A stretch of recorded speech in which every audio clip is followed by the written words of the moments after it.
Hello, I'm Stephen Gold, and I wrote The Return of Breaking Law. May you be forgiven for not reading it. Have you had an accident and are you claiming compensation for your injuries? Well, you can add in non-injury losses like earnings you didn't enjoy because you were recovering, painkillers purchase, damaged clothing, that sort of thing.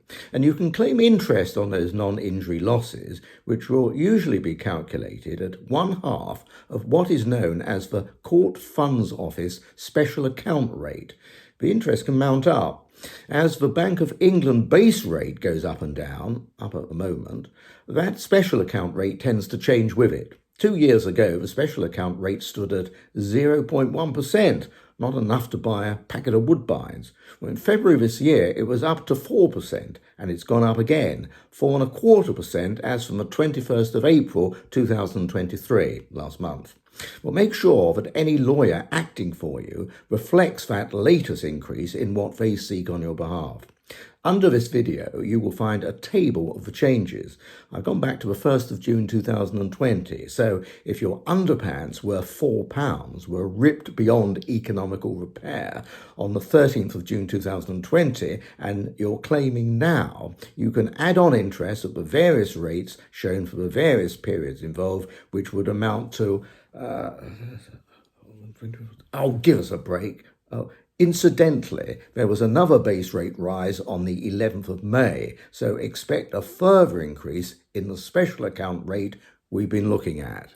Small claims in the county court, they're not that small these days. They can be for up to £10,000. Special rules, though, for whiplash injury claims and for non-whiplash personal injury claims, the limit may be £5,000. Now, however tiny or big your small claim may be, rather than turning up at court for final hearing of a contested claim, you may prefer to hide under the settee until it's all over, or you may believe that your personal attendance isn't commercially viable. Well, it's possible to ask for the county court judge to decide the case in your absence. You put in written statements of the evidence of yourself and your witnesses, any documents you're relying on, and you request the court to reach a decision in your absence. You must have asked the court to do this and notified the other side that that's what you're doing at least 7 days before the hearing. The other side must have had copies from you of all those statements and all those documents. But be warned, the other side may turn up, though you're not there, and I would advise against using this procedure if there are factual issues between you and the opposition, in which case it would be better for the judge to be able to see the whites of your eyes and to test by questioning your evidence, whether you're mistaken, whether you're a liar, or you're as honest as the Archbishop of Canterbury. Is there an alternative? Say you don't turn up yourself, but you send a lawyer to represent you. Could be costly and not the most advantageous course to follow, though just up your street. Well, the Court of Appeal has recently ruled that this is something you can do if that's what you want to do. You will have heard of a prenuptial agreement. It's made before marriage or civil partnership, and it sets out what should happen over property division and maintenance if the relationship comes to an end. And if the agreement is challenged in divorce or dissolution proceedings, it will be upheld by the court, but only so long as it was fair and it was freely entered into with a full appreciation of its implications, and there was a full disclosure of financial circumstances. Well, the Law Commission recommended legislation in this area 9 years ago, but it's evident from what the House of Lords was told by a minister the other week that Parliament won't be getting involved for ages. Perhaps not until I've come up with some new jokes. So it will be left to the judges for some time to make and develop the law on prenuptial agreements. You can have one if you're a trillionaire or on the dole. There may be morally justifiable reasons for wanting one. For example, you may be in the late summer or autumn of your life and want to preserve your assets for the children of a former marriage. Or you may be a pig. Raising the possibility of an agreement is fraught with danger. Will your intended run a mile? Or are you prepared to take that chance? You'll find a draft agreement which you can use and adapt in my book, The Return of Breaking Law. No charge, well, except for the book. Freely entered into, remember. Duress, gun to a head, well, that won't do. Or pressure. I know the wedding's tomorrow and 749 guests are coming and Lady Gaga's booked for a cabaret, but if you won't sign up, it's off. Well, that's likely to make the agreement invalid. The court may take into account what was the challenging party's emotional state, as well as the pressures they were under when they signed, their age and maturity, and whether they'd been married or in a partnership or long-term relationship before. Well, a High Court judge has recently been deciding whether to hold a wife to a prenuptial agreement she had entered into and which she was now challenging. The agreement provided for the wife to receive £11.75 million, £7 million to generate an income from investment, and £4.75 million for her housing, but one half of the marital pot if that was going to be greater. There'd be very generous child maintenance too. Well, after 25 years, the agreement would be torn up. The wife argued, though, for £18.1 million, and she asserted that the agreement was cancelled out by the undue pressure she'd been under from her future husband, and anyway, she contended the agreement didn't meet her needs.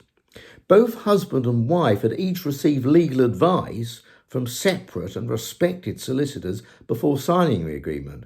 The wife, incidentally, from Baroness Shackleton, who'd had the honour of a jug of water being poured over her head by Heather Mills McCartney at her financial hearing.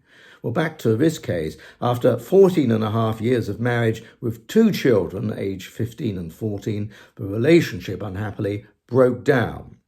Well, the judge accepted that the wife had been under pressure from her husband to sign the agreement, but that was not sufficient, he held.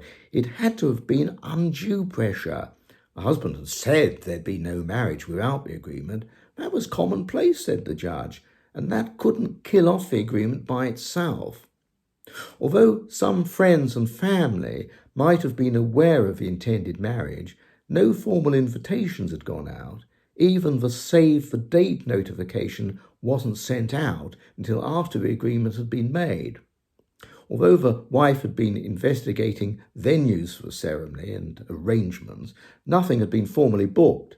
There had been some direct negotiations between the parties while the solicitors were on board, but that, said the judge, wasn't improper.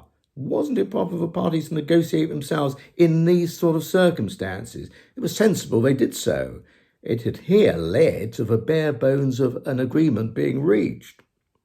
A hot issue was whether or not the wife should leave the home she occupied with the children. Central London, 6 floors, 7 bedrooms, roof terrace, paved patio garden, worth £9.5 million.